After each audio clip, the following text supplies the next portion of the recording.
नमस्कार दोस्तों। आप सभी को चल रहा था। आप सभी को नवरात्रि की हार्दिक शुभकामनाएं। एक बार फिर से मेरे तरफ से आप सब पे भगवती की कृपा बनी रहे, माँ भगवती की कृपा आप सब पे बनी रहे। और आजकल हमारे बच्चे, आजकल हमारे स्टूडेंट, उन लोगों का क्लास 10th और 12th का एग्ज़ाम पढ़ने वाला है। उसी को देखते मैंने आज सोचा कि क्लास 10th का वीडियो अपलोड करें। आज क्लास 10th का वीडियो यानी क्लास 10th का मैथ्स चैप्टर 8 यानी कि त्रिकोणमिति चैप्टर के बारे में उस पर एक क्वेश्चन मैं लेके आई हूँ। ये त्रिकोणमिति है, यानी कि बोला जाता है कि बिहार बोर्ड में या फिर सीबीएसई बोर्ड में इससे ज़्यादा क्वेश्चन इसी से होते हैं। फिर आगे भी जाके यही ट्रिग्नोमेट्री ही बहुत कुछ आगे भी पढ़ना है, तो इसलिए ट्रिग्नोमेट्री से ही बहुत ज़्यादा क्वेश्चन होते हैं आपके बोर्ड एग्जाम में। तो आप लोग ट्रिग्नोमेट्री और ट्रिग्नोमेट्री जो एप्लीकेशन ट्रिग्नोमेट्री है उस चैप्टर का पूरा फोकस करें। तो उसी को देखते हुए चलिए आज हम इस क्वेश्चन को भी देख लेते हैं। ये मेरा फर्स्ट क्वेश्चन है। ये एनसीईआरटी किताब का है। आप लोग बिहार बोर्ड के हो तो बिहार बोर्ड की हिंदी मीडियम में रहता है, और सीबीएसई वाले लोग के भी क्वेश्चन तो सेम ही रहता है, बस लैंग्वेज अलग अलग होता है। तो ये बिहार बोर्ड लोग के लिए, यानी कि अगर हिंदी वाले बिहार बोर्ड के बच्चे हो तो इसे आसानी से समझ सकते हैं। बिहार बोर्ड और सीबीएसई बोर्ड दोनों के लिए ये क्वेश्चन बहुत इंपॉर्टेंट हो जाता है। तो आइए देखते हैं कैसे इस क्वेश्चन सॉल्व करेंगे। ये क्वेश्चन क्या कर रहा है, डीएबीसी में, यानी कि जिसका कोड बी सम कोड है, ए बी इक्वल टू दिया हुआ है, और फिर निम्नलिखित का मान ज्ञात करना। ये ट्रिएंगल है। ओके, डी यहाँ पे जो लिखा हुआ है ना, ये ट्रिएंगल है। ऐसे आप लोग टी मत समझिए, यहाँ पे जो है ट्रिएंगल है। तो ट्रिएंगल ए बी सी में जिसका यहाँ पे क्या किया गया, ट्रिएंगल बनाया गया है। क्या बनाया गया है, triangle A B C. Suppose करिए ये ट्रिएंगल बना दिया गया, तो ये ट्रिंग जिसका कोण बी सम कोण है, तो हम ऐसे नाम करेंगे बी। यहाँ पे ये होगा आपका सम कोण 90 डिग्री ए बी सी, यानी कि और कोण बी सम कोण है कि ये वाला क्या है 90 डिग्री है। ओके, कह रहा है A B equal to 24 centimetre, यानी कि ए बी, यानी कि ये वाला जो दिया हुआ है आपका 24 दिया हुआ है। ओके, और देखिए बी सी दिया है 7 सेंटीमीटर, ये 7। अब क्या करना है, 7 सेंटीमीटर, फिर निम्नलिखित का मान ज्ञात करना।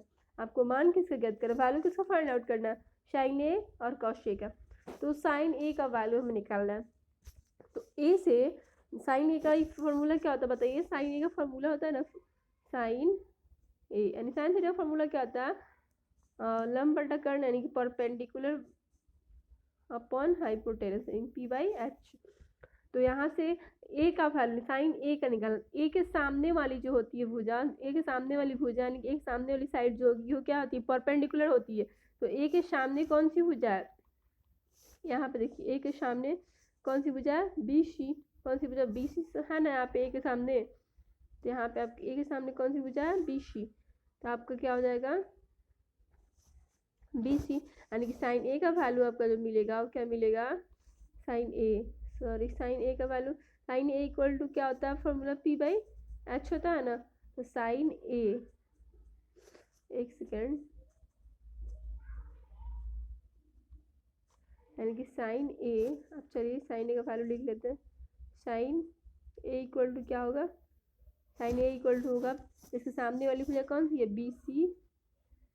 बी सी अपॉन, उसके बाद कर्ण। कर्ण तो होती है वही जो सबसे बड़ी भुजा होती है, कर्ण नहीं बदलती, जो सबसे बड़ी भुजा होती है, जो सबसे बड़ी साइड होती है वही हाइपोटेनस होती है, वही कर्ण होती है।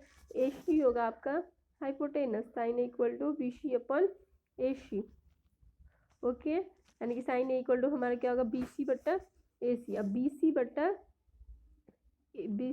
ए सी क्या हो गया हम लोग का, आपका ये साइन ए का वैल्यू हो गया। तो बी सी दिया हुआ, बी सी दिया हुआ 7, ए सी नहीं दिया हुआ, ए सी नहीं दिया हो, तब ए सी निकालेंगे पहले क्वेश्चन में। ए सी कैसे निकालेंगे, तो आप लोगों को पाइथागोरस थ्योरम से पता होगा। पाइथागोरस थ्योरम क्या कहता है कि एक समकोण त्रिभुज में जो कर्ण होता है, समकोण त्रिभुज में सबसे बड़ी वाली भुजा किसके बराबर होती है, यानी कि लंब के स्क्वायर प्लस आधार के स्क्वायर के जोगफल के बराबर होती है। यानी कि कर्ण का स्क्वायर बराबर लंब का स्क्वायर प्लस आधार का स्क्वायर। ये क्या होता है, पाइथागोरस प्रमेय कहता है। ये यही होता है ना पाइथागोरस प्रमेय। पाइथागोरस प्रमेय यही कहता है कि हाइपोटेनस का स्क्वायर कर दे तो किसके बराबर हो जाता है, परपेंडिकुलर का स्क्वायर और प्लस बेस के स्क्वायर के बराबर हो जाता है। तो उसी फॉर्मूले से, उसी थ्योरम से हम क्या फाइंड आउट करेंगे, बी सी का वैल्यू, सॉरी ए सी का वैल्यू हमें निकालना है। ठीक है, तो ए सी का वैल्यू क्या होगा सर, ए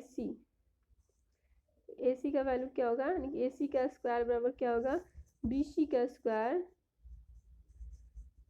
बी सी का स्क्वायर होगा प्लस आपका ए बी का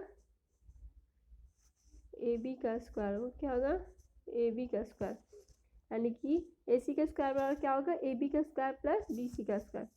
तो अब चलिए ए बी का स्क्वायर करेंगे, बी सी का स्क्वायर क्या है, बी सी का वैल्यू क्या है, 7 दिया हुआ है। तो आइए 7, यानी कि हम एक काम कर लेते हैं यहाँ से, बी सी, अब चलिए बी सी कितना दिया हुआ, 7 दिया हुआ है ना, ओके ऑल राइट। तो 7 का स्क्वायर क्या होगा, 49 होगा, और 24 का स्क्वायर क्या होगा, और 24 का स्क्वायर होगा आपका 5 नहीं 576, अब फिर ऐड करेंगे, ओके ओके ऑल राइट। अब बी सी का वैल्यू दिया हुआ आपका 7 का स्क्वायर प्लस 24 का स्क्वायर। अब देखिए 7 का स्क्वायर क्या होगा, 49 होगा, प्लस अब इसका 24 का स्क्वायर आपके पास होगा 576, यानी कि 576।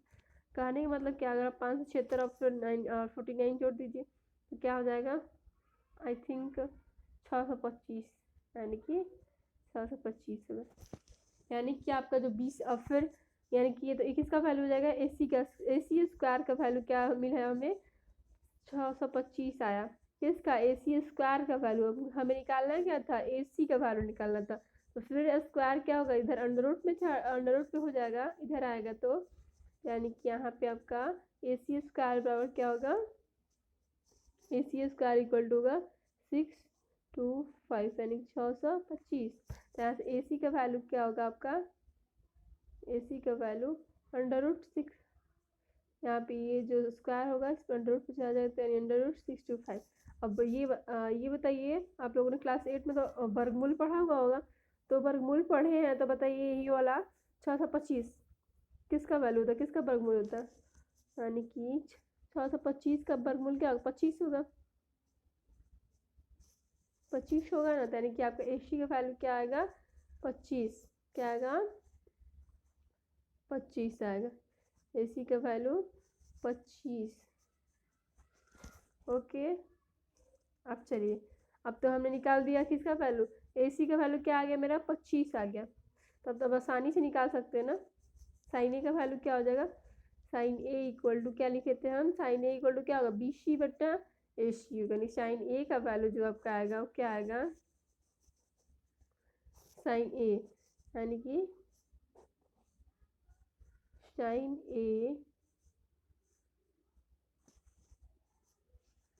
ए का जो वैल्यू होगा आपका वो होगा 20 बट्टा ए सी, यानी कि 7/25, यही क्या होगा आपका साइन ए का वैल्यू होगा।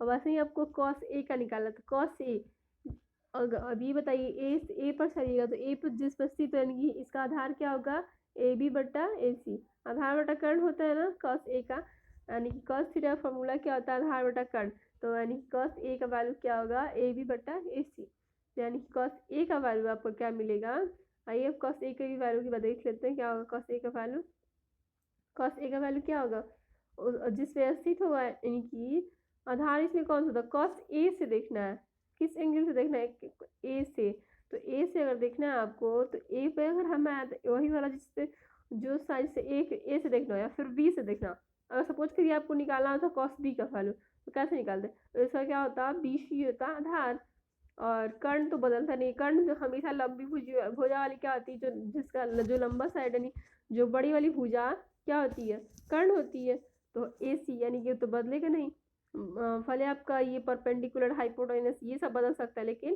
ये सब नहीं बदल सकता, परपेंडिकुलर और बेस बदल सकता है, हाइपोटेनस कभी नहीं बदलेगा, क्योंकि हाइपोटेनस हमेशा लंबी भुजा वाली जो होती है वही क्या होती है, कर्ण होती है, इसलिए ये नहीं बदलेगा। तो आइए बात कर लेते हैं कॉस ए का वैल्यू कैसे निकालेंगे, तो कॉस ए का वैल्यू कैसे निकालेगा आप, कॉस ए का वैल्यू निकालने के लिए जिस पे स्थित होगा, यानी कि कॉस ए, यानी कि कॉस ए का वैल्यू क्या होगा आपका, बताइए कॉस ए का वैल्यू क्या होगा, कॉस ए का वैल्यू क्या होगा, कॉस ए का वैल्यू होगा ए बी, यानी कि जिस वैसे है ए बी, उसके बाद आधार तो ये हो गया, कर्ण वही होगा ए सी, ए बी बटा ए सी, यानी कि बराबर ए बी का वैल्यू कितना दिया 24, और ए सी का वैल्यू अभी हम लोग निकाला कितना आया था 25। ओके, यानी कि कॉस ए का वैल्यू क्या होगा 24/25।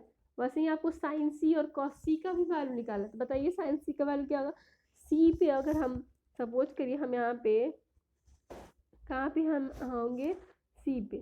ओके, सी से हम देखेंगे, सी से देखेंगे सामने वाली भुजा कौन सी है ए बी, यानी कि साइन ए बी क्या होगा परपेंडिकुलर होगा, कर्ण आपका क्या होगा ए सी होगा, यानी कि आपका एक सेकेंड वैसे ही फाइंड आउट करिएगा तो आपको क्या मिलेगा,